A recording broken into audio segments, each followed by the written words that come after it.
There's no danger I would not bring Roy Keane into the club.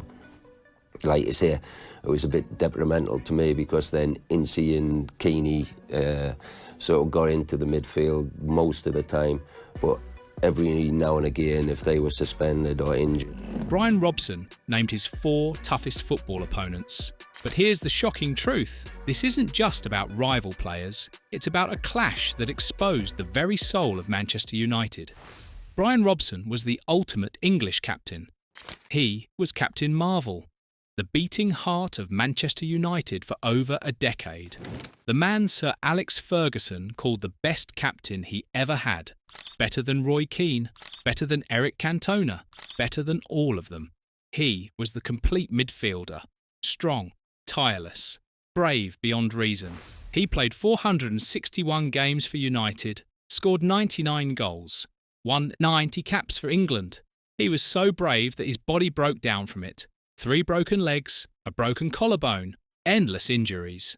But none of that stopped him. He lifted the very first Premier League trophy for Manchester United in 1993, the captain who finally ended the 26-year wait. But this legendary captain is caught in a major conflict. When Bryan Robson named his toughest opponents, the names weren't the shocking part. The shocking part was the hypocrisy it revealed. This story isn't just about his rivals, it's about a bitter war that exposes the old-school code as nothing but a lie. The feud started with Roy Keane. Keane was Robson's successor at United, the next hard man, the next captain. But in 2014, Keane released a book called The Second Half, and in that book, he went after Sir Alex Ferguson. He didn't hold back. He criticised the manager he once played for, and Bryan Robson, now a club ambassador, couldn't stay quiet. Robson came out swinging. He said Keane was only being controversial to sell more books and make more money. He said autobiographies should be about memories, about great times, not about airing dirty laundry. He was playing the loyal traditionalist, the man defending the club's honour. But Roy Keane fired back with a brutal truth. He called the whole culture at United a mafia situation. He said the club was like Disneyland, Man United land with Mickey Mouse running everywhere. And he said Robson's opinion didn't count. Why? Because Robson was employed by Manchester United. His loyalty wasn't to honour, it was to the paycheck. This feud reveals everything. Robson's loyalty isn't to a code, it's to the institution that pays him. He attacked Keane for writing a book, for using words. But look at the men Robson actually respects, the men he praises, the men he calls his toughest opponents, and you'll see the hypocrisy. So who was right? Was Keane telling the truth about the United Mafia? Or was Robson right to defend the club's legacy? Let me know what you think in the comments. And if you're enjoying this deep dive into football's biggest feuds, make sure to hit that subscribe button. Let's look at the rivals Robson praises. His greatest rival was Graeme Souness, Liverpool's hard man. Their battles were legendary. 2 titans in the midfield, the heart of the war between United and Liverpool in the 1980s. But Robson respects Souness. Why? Because Souness played by his rules. Souness himself said Robson was extremely honest. Never took a cheap shot. Robson said they never got into a war. They fought hard, but they fought fair. There's a famous story from the 1983 Charity Shield. United was leading 2-0.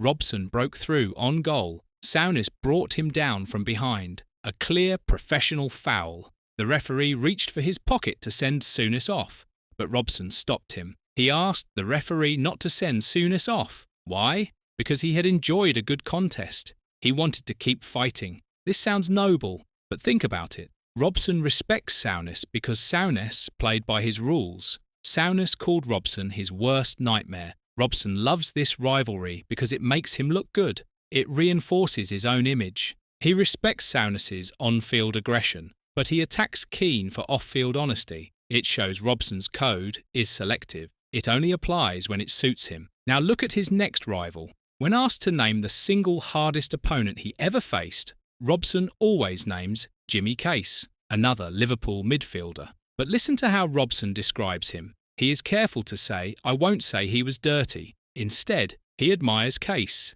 He says Case could certainly look after himself, and was very clever about it as well.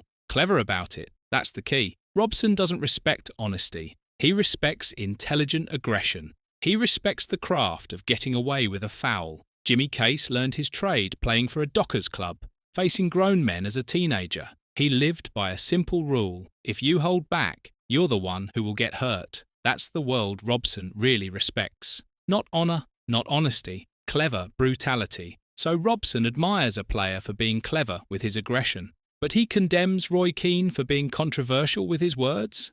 This makes his criticism of Keane look even more two-faced. The hypocrisy is stunning. The final piece of the puzzle is Tommy Smith, another Liverpool legend. Robson tells a story from his younger days at West Bromwich Albion. He admitted to going late on Smith, going in with a hard tackle. The result was predictable. For the next 15 minutes, Smith absolutely cemented him, hit him hard at every chance. Payback. And here's the thing, Robson tells this story with no complaint. He accepted it as a lesson. This incident proves Robson's real code.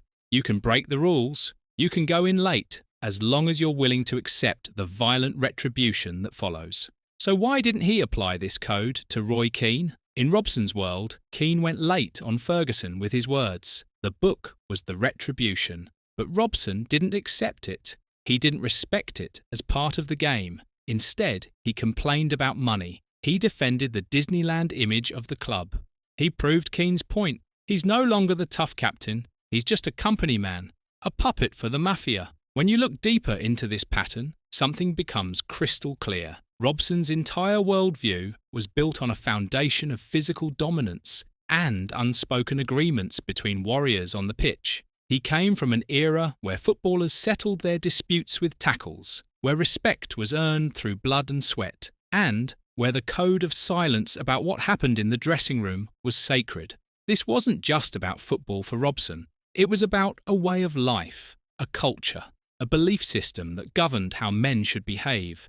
And in that world, there was no room for someone like Roy Keane, who took the battle off the pitch and into the public arena. Robson saw this as a betrayal of everything he stood for. But was it really about betrayal, or was it about something more personal? When you examine the specific criticisms Robson levelled at Keane, they all circle back to one central theme: money. He accused Keane of being controversial just to sell books. He questioned why someone who had already made a great living from football needed to make more by attacking the institution that gave him everything. This obsession with money reveals something about Robson's own insecurities. Here was a man who had sacrificed his body for Manchester United, who had played through injuries that would have ended other careers, who had given everything to the club and received loyalty in return through his ambassadorial role. And now here was Keane, suggesting that this loyalty was bought and paid for, that the ambassadors and legends who defended the club weren't speaking from the heart, but from the wallet. This cut Robson deep because on some level he knew it was true.